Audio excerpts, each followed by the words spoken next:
You're listening to a Jurassic Rewind here on the Jurassic Park Podcast, featuring interviews, fun segments, and more from our past. Enjoy. Let's open up the doors to the Visitor Center, where I speak with Michael D. Black, the director of LEGO Jurassic World, the Indominus Escape.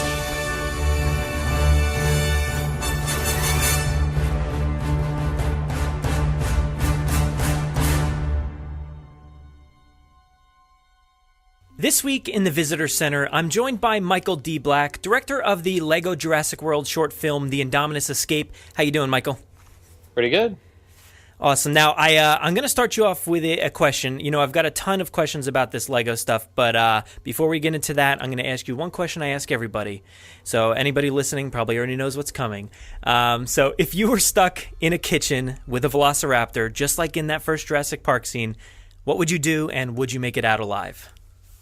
I would imagine I would get eaten pretty quickly. I can't say that I would be as spry as the kids from the film, and so I'd probably be done pretty quick. You know, I should have made an honest answer. I should have made like a tally mark for all the times I've asked this question to see how many people actually just gave in and said, you know, I think I'm gonna die. It's not gonna work out. It's the most realistic response, right? I think so. Yeah. When you get a few of them in there and you're just stuck, I don't know. There's probably no chance. They got lucky. Oh yeah, for sure.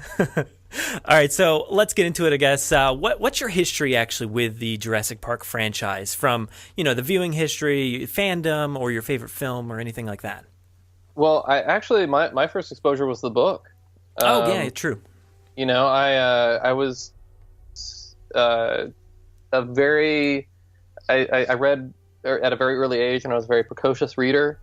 And I want to say I was in 4th or 5th grade when it came out. Mm-hmm.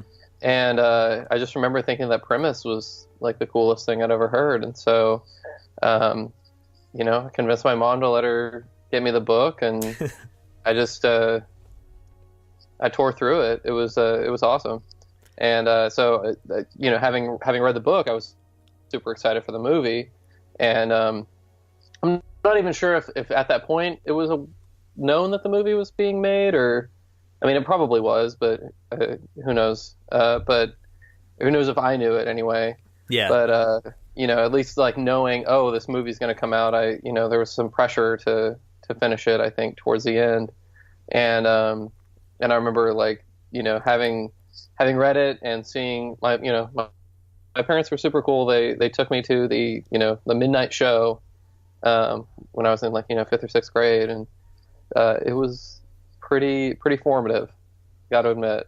Oh, I'm sure. I mean, something like this is, for the certain age range, it's kind of life-changing for a lot of people. So, I was maybe a few years earlier than you. I was maybe 7 or so when I first saw it, and I know my mom picked up the book first too, and that's how it was introduced to me. So that book is really vital, I think, to starting you, fresh in this franchise. Yeah, totally. I mean, it was something that, I think really, it got people excited for like DNA and science and not just dinosaurs. There was a lot of other cool, aspects to it. And it was a very exciting book, for sure. And it definitely, that's where I got my start with it. Yeah, that's kind of what I'm assuming is, films like this kind of influence you, I would assume. So is that how you basically got your start in directing? Yeah, I mean, for sure. Like I Not back when you were 10 or so, but No, actually, yeah. I think that was the case, was that, I remember as a, a little kid, being, so into like Star Wars and, Spielberg and all those, those were my guys growing up. And, I think I'd assumed from an early age, I was like, oh, that's what I want to do. I want to be like those guys. And so yeah, I mean, even at 10, I think that was pretty much all I ever wanted to do. There was never any other question. for me. And so I moved to LA when I was about 20, and started working at a few different places and kind of worked my way up to this position. Yeah, something about like all those people, Steven Spielberg and the Star Wars and everything, it really hooks in and sinks in, and I think it's changed a lot of people's lives. So, I could see that. Obviously, it's happened to you, it's happened to me. So it's something that you see across the board with a lot of fans of these types of franchises. Well, and it's interesting too. Like, I think we're kind of just starting to really see, the fruits of that those guys planted so long ago, because this is there was never a point in my life where Star Wars and E.T. and Close Encounters didn't exist, and so for me that was just normal, and I grew up with it. And I think there's a lot of filmmakers now, most notably the Gareth Edwards who's directing Rogue One. That's he's like my age, so it's interesting to see all of these people, and it's kind of coming full circle with Star Wars in particular, but Jurassic World as well. Yeah, I think there's kind of like you said, there's rounds of different people that are into these things. So you got the Star Wars group, and now you're probably going to get on the Jurassic Park bandwagon pretty soon, and you see a lot of people influenced by that in the film industry too. Definitely. So, bringing it back even just a little bit, back when you're probably introduced to Jurassic Park, I'm assuming, Lego was probably something that was there for you as a kid. I mean, a lot of us, it's just kind of in your life. So what has Lego kind of meant to you throughout your life? Yeah, it's really funny. I think, I remember somewhat having access to Lego, and it just being more, building castles and whatever random things you could make, and certainly wasn't the behemoth that it is today of all the IPs that it's a part of, and these giant sets that cost outrageous amounts of money that you have to really kind of pump the brakes on to not go crazy with. Yeah. I just bought a Rogue One set the other day, and it was just, man. it was like, what am I going to do? You can't help it. You got it. Yeah. So, to that end, it's something that, I've always totally been into. And, it's funny, I've been working with Lego for about 8 years now, doing, in various levels. But, I did this feature direct-to-video that was the first Lego feature called Clutch Powers in 2008, and that kind of rekindled my excitement for the toy. And so I've been working with Lego, and then also getting into the toys as well, and so I'd say it definitely came back with a vengeance since 2008.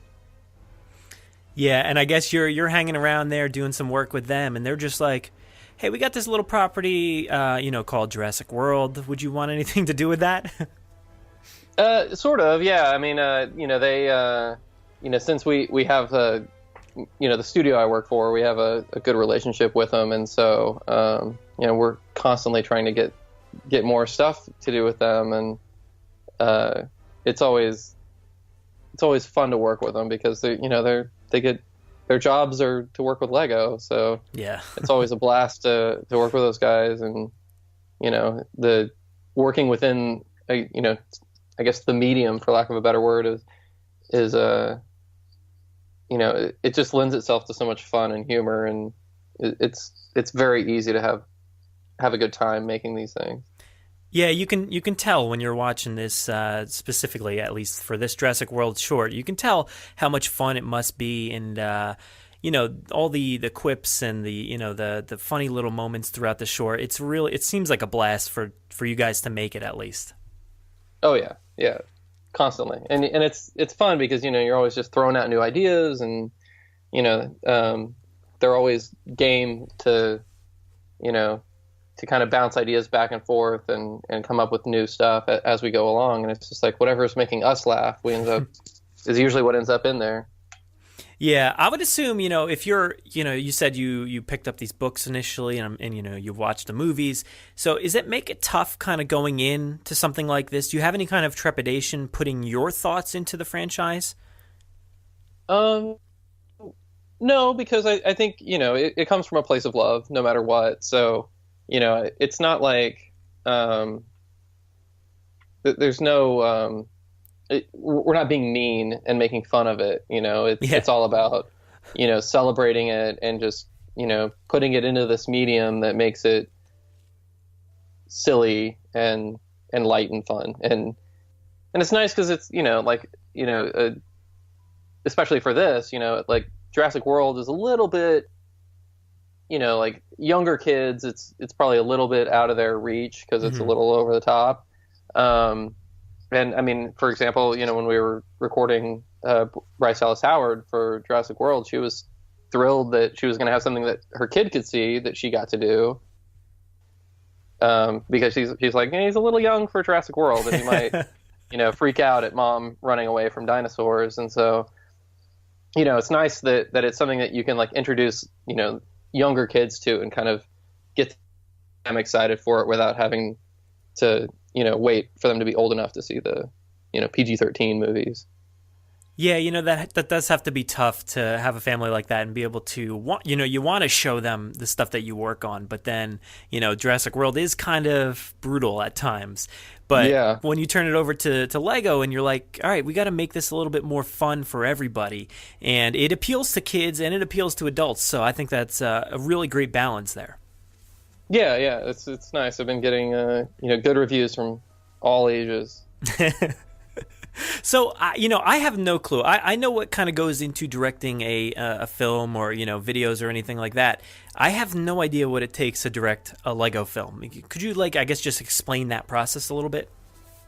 I mean, so much of it's interesting because I think Jurassic World, it wasn't promoting a specific toy line, like there were toys that were out, but they came out with the movie. And so it wasn't like we were trying to get out there like Ninjago does, where it's like, Ninjago, the series is kind of built around whatever toys come out that time of year, and there's a little bit more of an angle to it. And I think this one was fun because it wasn't like we were under any sort of pressure to sort of feature anything, and so it was really just all about the story and being able to kind of adapt that to the Lego world. But yeah, I mean, as far as the process goes, it's pretty standard. I mean, we it was a little bit more detailed storyboarding than most movies, but we really time it out in the animatic and get it as close to where we want it, and then take that, break it down into cameras and edit it, animate it one shot at a time. It seems like it would be, a lot more difficult, honestly, than a live action. Is that true, or is it just like somehow easier because it's all contained? It's its own. It's its own thing, I definitely, I've worked on a few live action things, and it's not for me. No. The 16-hour day is, outside on your feet in the sun or wherever, it's exhausting, and that was actually why, like, I had initially, kind of veered into editing more, because I liked, sort of sitting with something and crafting it together and not having to be outside. There's certainly long days, but it's a little bit more regulated and contained. And then once I got into animation, it was like, oh, I can still, direct and still sort of be in this world of, just kind of interacting with it directly, and not really having as like a big crew and all these people waiting for you to make a decision. It's a little bit more of a process unto yourself, which is, it's cool. It's different for sure, but I definitely prefer it to being out in the sun all day. Yeah, I guess it has its advantages there, so that's good.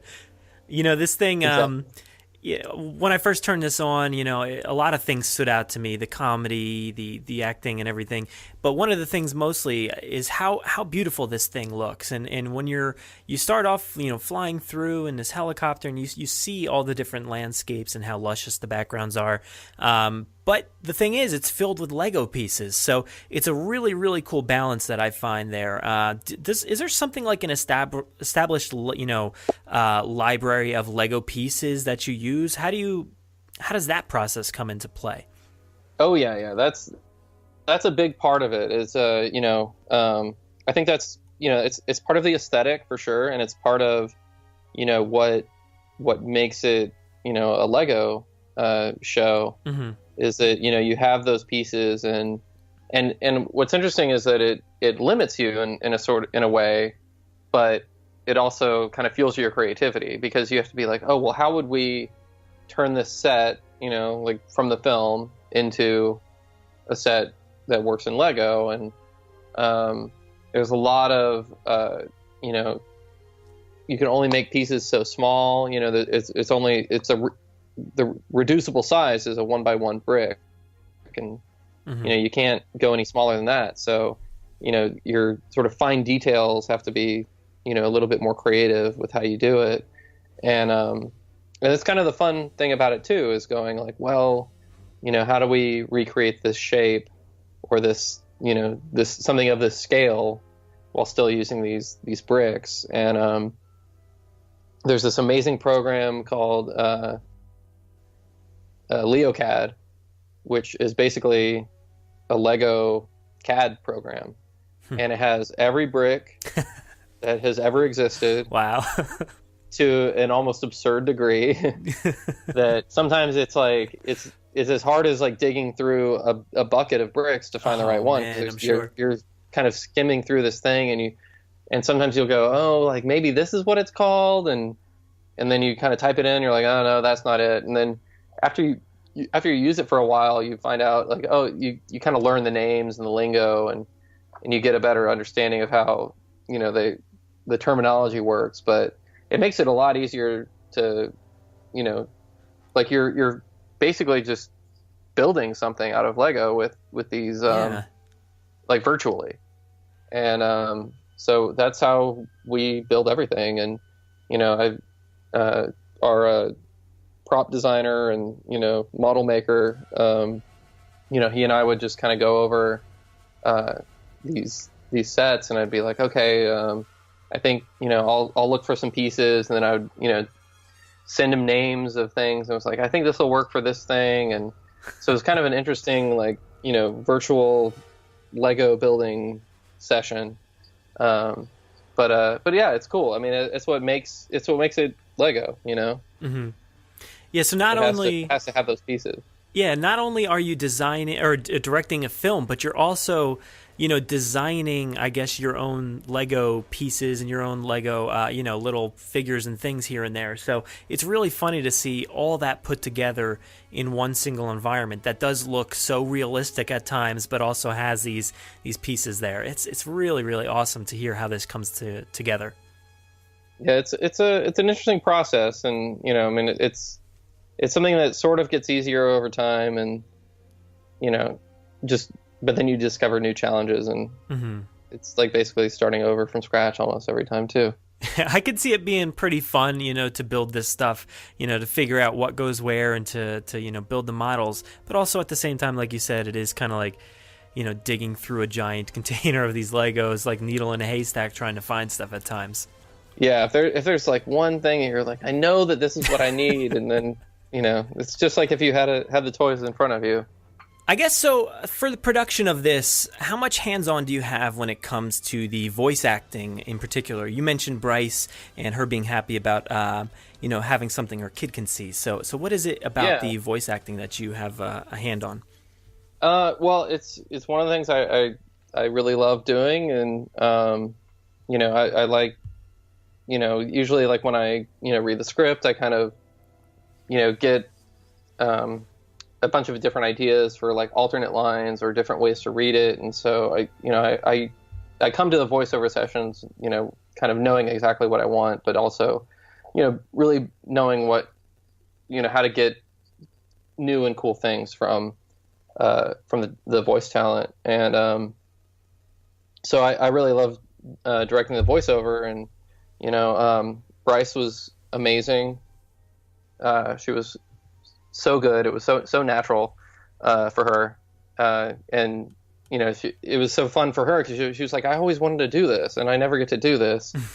So she had a blast. We have our usual rogues gallery of voiceover people that we use as well. But I mean, you saw we try to get as many people from the film as we could, and so it was fun working with them to kind of go, hey, just because we're doing this thing, we'd love to have you do it, and they were as many of them as were game we could get. So we got BD Wong and Jake Johnson and all them, and so it was a lot of fun. It's just I like doing that part a lot. Yeah, it must have been really cool to bring, back some of the Jurassic World live action actors. When I saw their names pop up on the credits, I'm like, some of them actually you can tell right away, and some you couldn't. So when I saw the credits at the end, I'm like, oh wow, that's awesome. You got those guys back, and her and him, and even before we saw this, we're debating in the trailers like whose voice is that? I listened to that. It's so funny how like you guys kept going back and forth, like no, it's her, and then no, it's definitely her, and it was funny because when I listened to it, I was like, I think it just sounds like her just cranked up, like did you see her Black Mirror episode? I haven't gotten a chance to yet. It's really funny because like her attitude in that kind of reminded me of like when we interacted with her. She is so like bubbly and happy and friendly, and so her laugh was very infectious, because she was just having such a great time. But yeah, doing the voices is a lot of fun, especially when they tell you stories from the production. Yeah, that's got to be awesome to interact with them and have them in a new circumstance. And I'm sure it's probably short-lived because, a lot of them are pretty busy. And, I don't know really how long it takes to do all that. But, some of I think Jake Johnson and Lauren Lapkus and maybe even BD Wong had really short roles in this. So it's interesting to see them come back as well. Yeah. Jake Johnson's was particularly interesting because he was recording, or he was filming his show at the time, and he only had like a 20-minute break or a 20-minute window, and so me and the sound engineer had to like set up a laptop in an office on the Fox lot and just wait for him, and then wait for that window, and then he came in, and I think he has like 2-3 lines, like it's something short.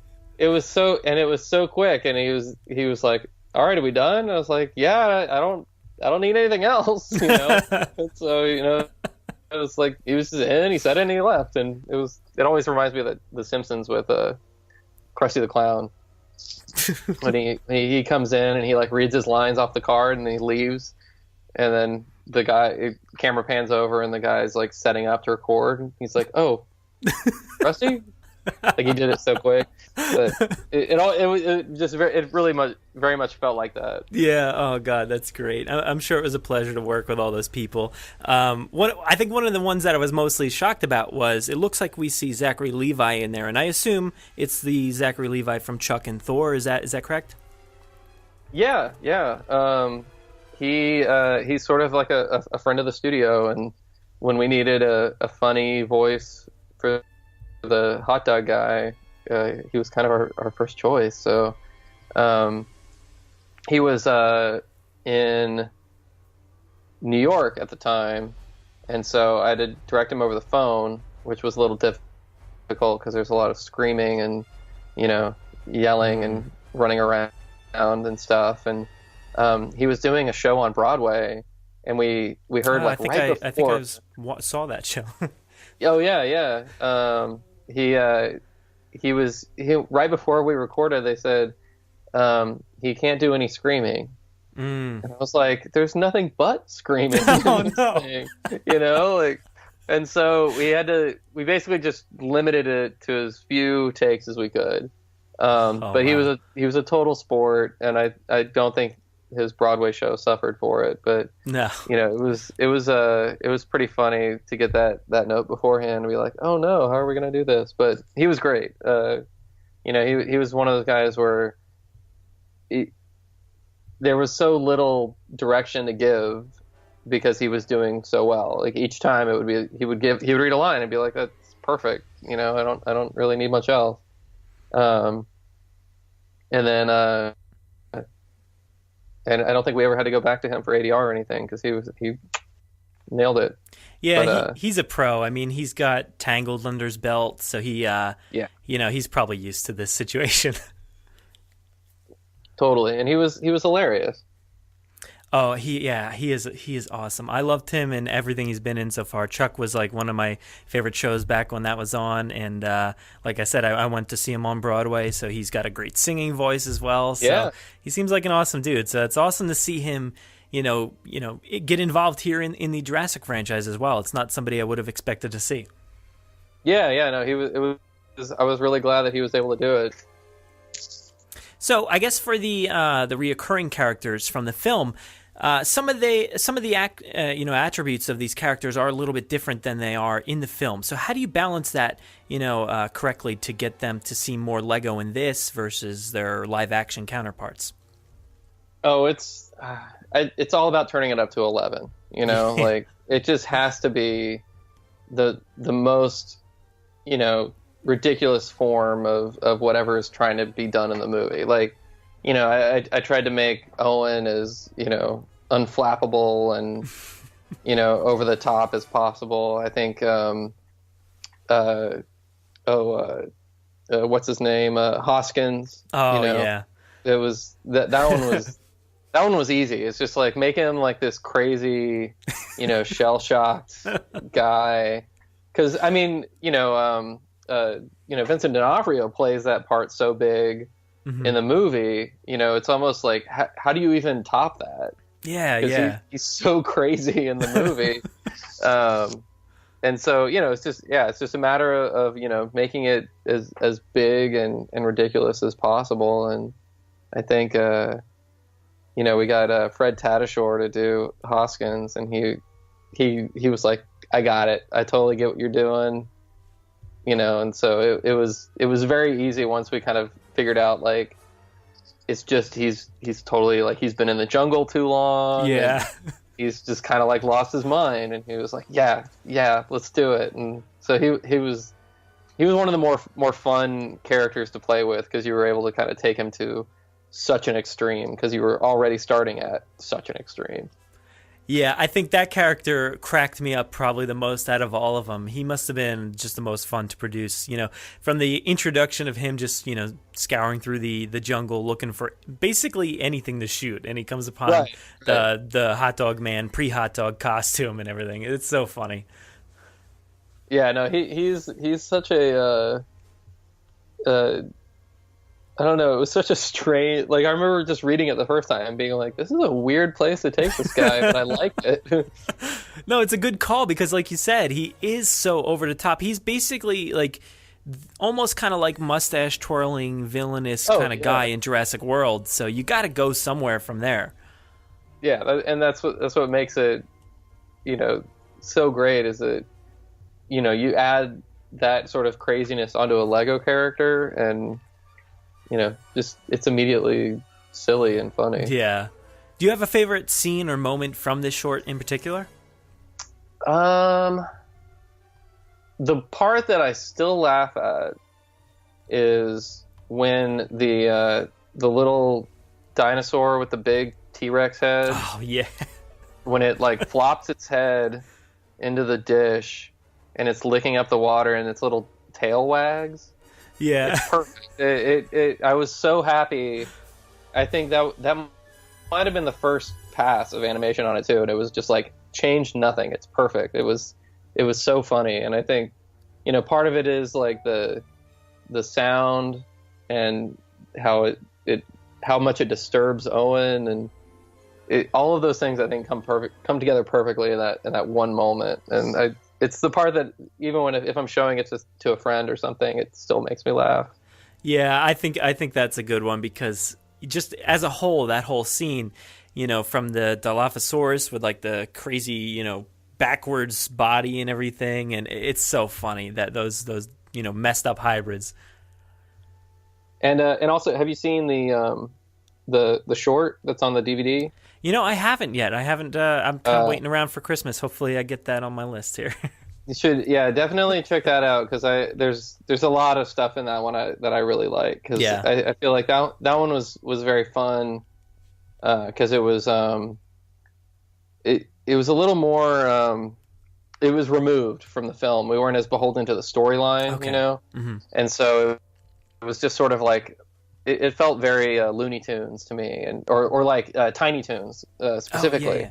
You know how like in Tiny Toons they were always kind of like, you know, mocking Hollywood and making these references to, like, you know, movies from the 40s, but it was like playing to this audience of kids that you know had no idea, no clue.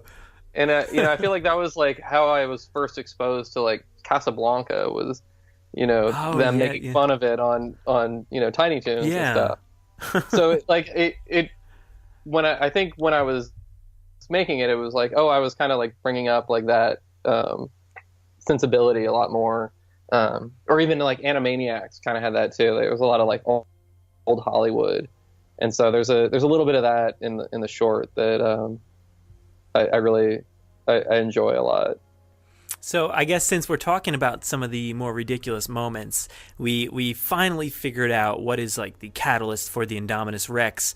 So I've been wondering this whole time, how did hot dogs have such a huge role in this Lego short? It's so funny, from the hot dog man to the hot dog, you know, trail and everything. It's great.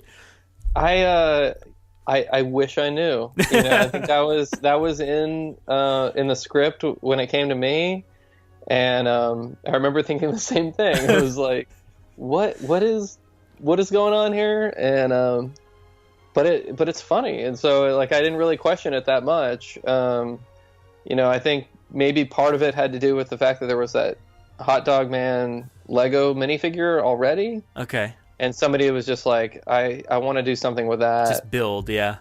Yeah, and so, you know, I mean, there's even more hot dog stuff in the short as well. So it's so funny, yeah. I mean, it's funny. I mean, saying hot dog is funny. So you know, you kind of can't lose. Yeah, I love it because it's like that. It's like the, you know, the secret pill that made the thing, you know, change, you know, its skin a little bit, and then it's chasing down the hot dog man, and it's just, you know, the perfect, you know, humor, I guess, for this type of film. And it's nice that it actually, you know, ties into the story very well, and it's not just, you know, a point of humor. It has impact on the characters and the events of the story, which makes it, you know, that much more fun, I think.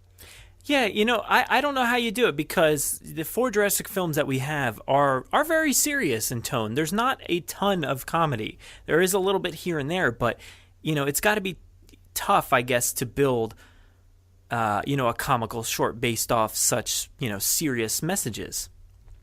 Yeah, yes and no. I mean, I think that anything that takes itself seriously, it's easy to, you know, take a little bit of the you know, take a little bit of the pressure off of it, and it makes it it's not like I would say something that's like rife for parody, but it's nice that when it's something that you're familiar with and you enjoy, you can always poke humor at anything. Yeah. You know.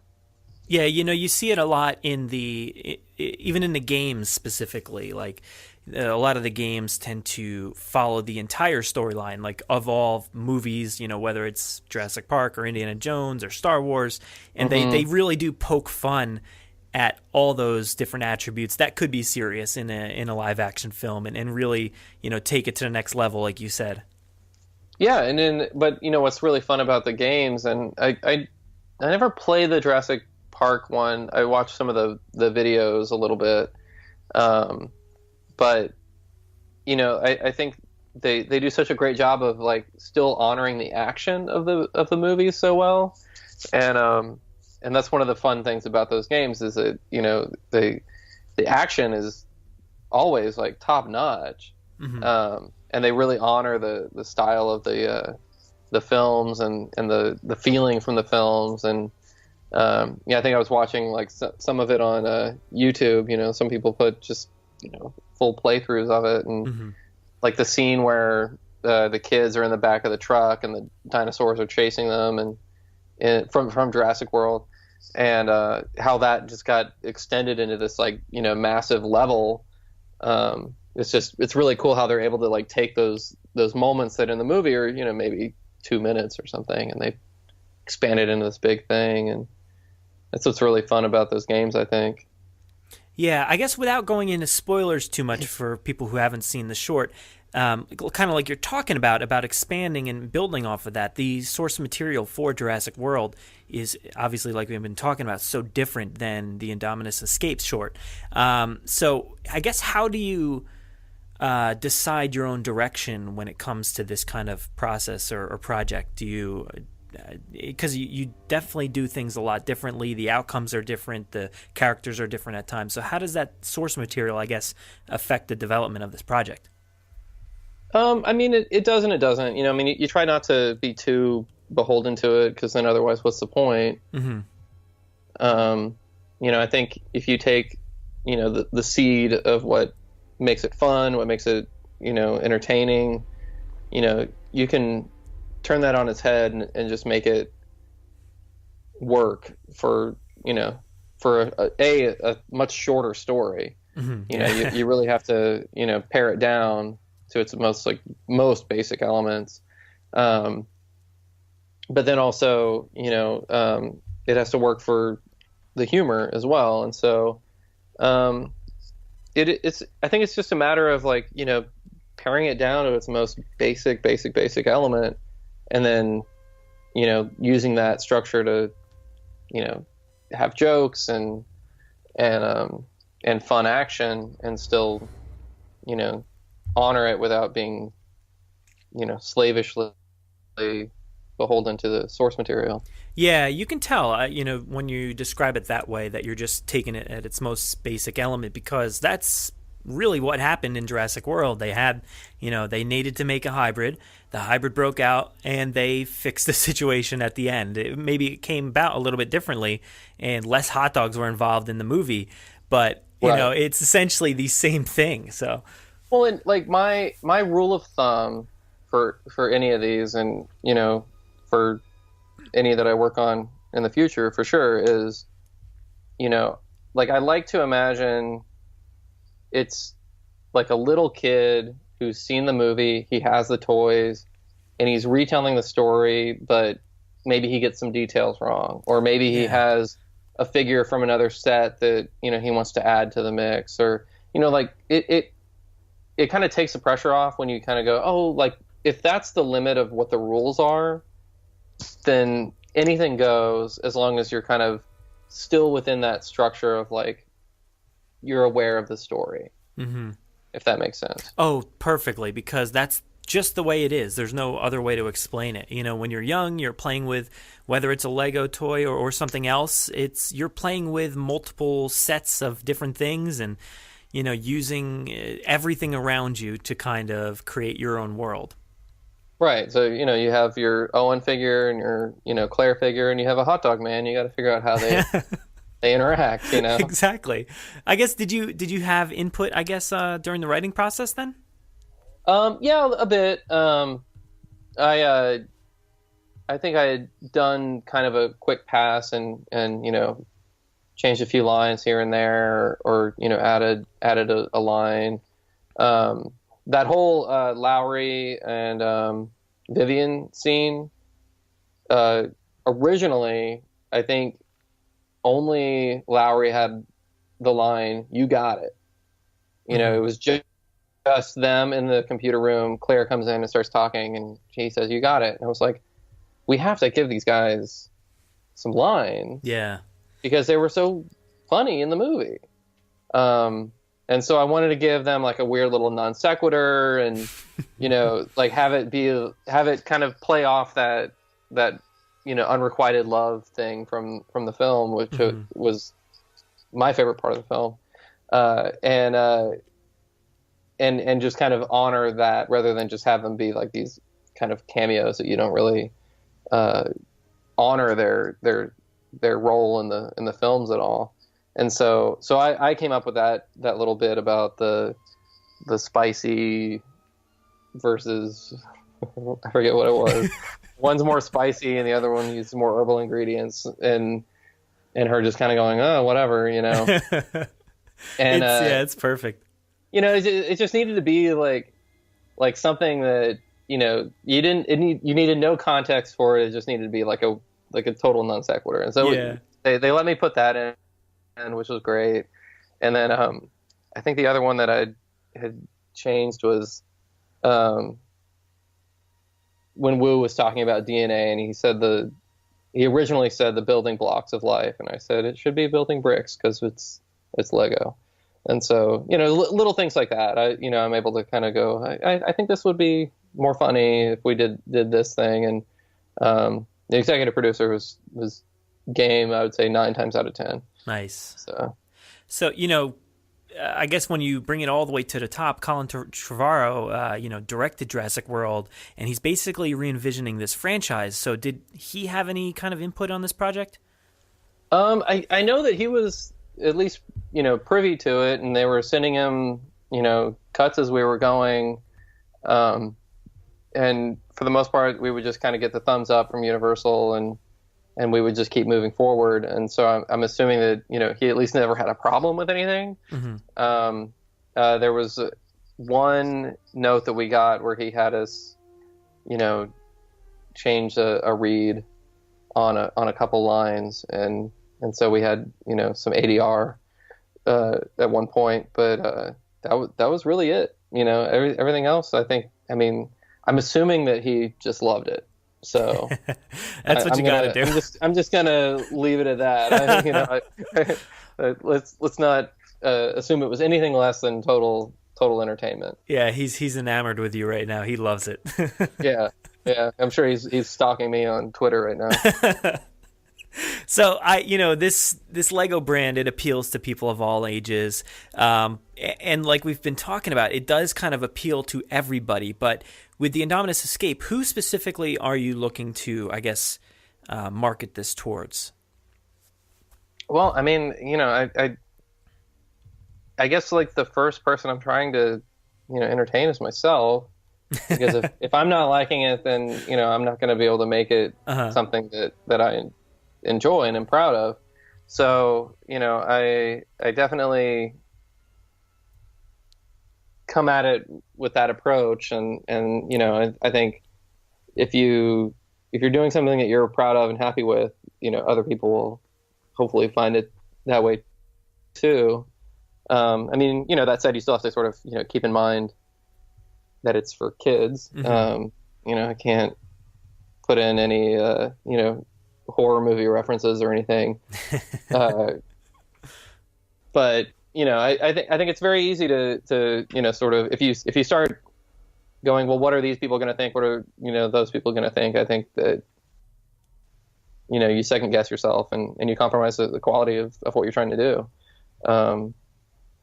So I think that if you build it, they will come in a way. Yeah. And I think what's nice is that this is something that does appeal to, all ages, because it can appeal to little kids that have no context and have never seen Jurassic Park, Jurassic World, any of the movies, and then can, just kind of jump in and enjoy it. And then, people that have seen all of them and are hardcore fans, and they get all the jokes and all that. But I mean, kind of to the same point as Tiny Toons and Animaniacs was, I mean, they were making references to things left and right that people hadn't thought about for 20 years, let alone really been that influenced by. And I think they were just making themselves laugh. And so I think if you make yourself laugh, somebody else is going to enjoy it. Yeah, you can't just specifically, aim for a certain demographic nowadays. You kind of have to hit all the marks and bring in a wider audience, I guess. Yeah, I mean, to an extent. I mean, it's definitely trying to get that, what was it, 4-quad movie out there, blah, blah, blah. I mean, I'm certainly a fan of movies that are not 4-quadrant films, but I also, I go see every Marvel movie, and,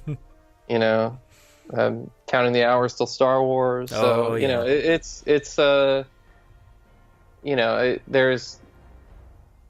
there's a reason that those movies have broad appeal. Mm-hmm.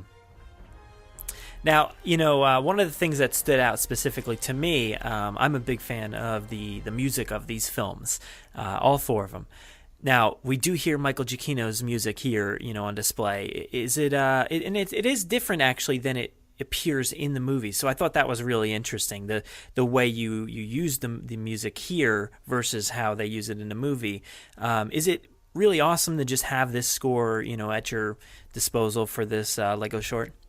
Oh man, I don't know how we could have done it if we didn't have that specific score. I mean, that said, my composers, the Worst Brothers, I've been working with for 8 years now, and they're fantastic, and they really did a lot of work on this. Like I had edited the Michael Giacchino score into the animatic, and we'd cut to it the whole time, and but there's a lot of times where it's like, oh, we have to cut this one short, or go from one thing to the next, and it was very unnatural, because I think our animatic was probably closer to like 28 minutes, and I think the final thing got down to like 24, and so that's a lot of tightening and a lot of moving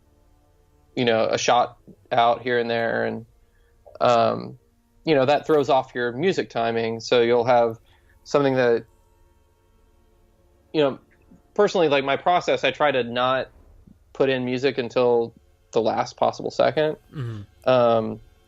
because I don't want to try to cut to music. I want the music to kind of fall in with what's been cut. Okay. And so like a lot of times, like there was, I'm trying to remember which piece it was. It might have been the part where they're chasing the Indominus. I just remember like working on that for a while and dropping the music in, and it worked like perfectly. And it was just like, oh, I'm so glad, But then you start tightening it up, and then you cut like a few bars out here and there, and suddenly things are kind of skipping. And so they were able to go back and kind of massage it out and bring in some transitions. But I mean, you can't not have that score in there. I think it really made the movie what it was. Yeah, I agree. It's becoming iconic, I think, to the fans, and it's maybe it's not to the level of John Williams just yet for everybody, but I think it is up there. And personally, it's one of these things. Like once I downloaded that initially, I probably didn't stop listening to it for like a few months. It's really awesome stuff, and I love like listening to scores, so it was perfect for me. Well, and what's really funny is I think I was so familiar with the score that I had kind of divorced it from the film, and so when I started cutting with the score, I got so familiar with like how the music worked with the Lego piece and everything. And now if Jurassic World is on TV and I watch some of it, I'm like, oh, this music, it's wrong. It doesn't feel right here, Like, wow, that's awesome. It really like throws me off. Yeah, I know exactly what you mean. I do a lot of editing and stuff like that too, and I put music to it. And yeah, you definitely have memories of that moment and how it was edited and what you put together versus the way maybe it was in the source material. So I fully get that. That's awesome. And yeah, I love the way it was used. I thought it was really interesting. It did sound like there was a few other cues and different things in there, right? Yeah. The Worst brothers. Yeah. They dropped in a few cues, and they scored almost the entire short, because that needed some light, more humorous music, which is somewhat lacking in the Jurassic World score. But they're perfect for that kind of stuff, and it worked out very, very well, and they definitely made it like 10 times better than if it had just been the score. It wouldn't have really felt right, and they smoothed all of that over. Nice. So once this is all done, you've directed it, you've edited stuff. Do you actually, or I guess how much input do you have on that final product after it gets passed around through to all the upper management? I work on it all the way to the end. It's really, I think it's not common, I think, in the animation world, that you kind of work on every aspect. Like I cut the animatic and direct the voiceover and direct the animation, and I think a lot of times that's like 3 or 4 different jobs, and usually like whoever's cut the animatic has already moved on to another animatic, and I really enjoy and I take pride in following through with the whole thing. It feels that much more personal to me. But yeah, I was there in color correction and final sound mix, and just I wouldn't have it any other way. So I'm kind of winding down here with my questions, and I wanted to touch on one last thing before we go. And this is at the end of the short. We get a glimpse at the final hybrid Indominus Rex. So I was wondering, since it seemed like a cliffhanger, do you think there's any chance that the Jurassic World Lego world will be brought to life again in the future? I wish I knew. I'd love to get to do another one. I think this one was a lot of fun. I guess we'll have to sort of gauge what the response was to this one, and then what the response is to the next film, and we'll go from there, because we'll have to at least have something to sort of mimic before we can move forward, I think. But yeah, I'd love to do another one, and I guess who knows what the story would be, but hopefully we'll figure out a way to bring Hot Dog Man in there. Oh yeah, you can't leave him on the cutting room floor. You got to bring him back if that's the case. Maybe he'll be running Jurassic World. Yeah, all right. I think we should just iron out the story right here, right? I mean, it's Hot Dog Man's story. That's the sequel. He takes over. He stages a coup. And he starts running Jurassic World. I mean, that's where you start, or that could be the story. Is Hot Dog Man taking over. I fully expect to see this in the next live action film. So I'm recording this, so it's all out there for everybody to hear. Right. Yeah. Now the Lego movie will be influencing the next film, yes. And I like it. Yes. Well, thank you so much, I guess, for coming on here and taking the time to talk about this. I want to direct people to find you or find your work. So where can they find you at? The biggest thing available right now is this. I've done some other Lego projects in the past. The Lego Star Wars Empire Strikes Out. I did a few years ago, and I guess just keep an eye out. It looks like we'll have a few more things coming out in the future. Well, thank you so much for coming on, and hopefully in the future we get to talk to you again here. Yeah, I hope that we get to do a Jurassic World 2 LEGO version. Definitely. We'll talk to you then. All right, sounds good.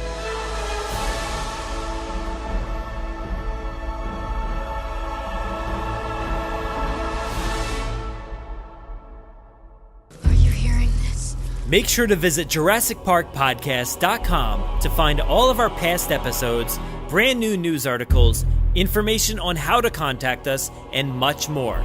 It's a great source for everything related to the podcast, and of course Jurassic Park and Jurassic World.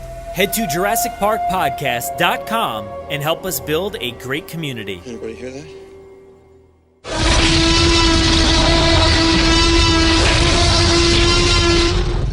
5 minutes. Drop what you're doing and leave now.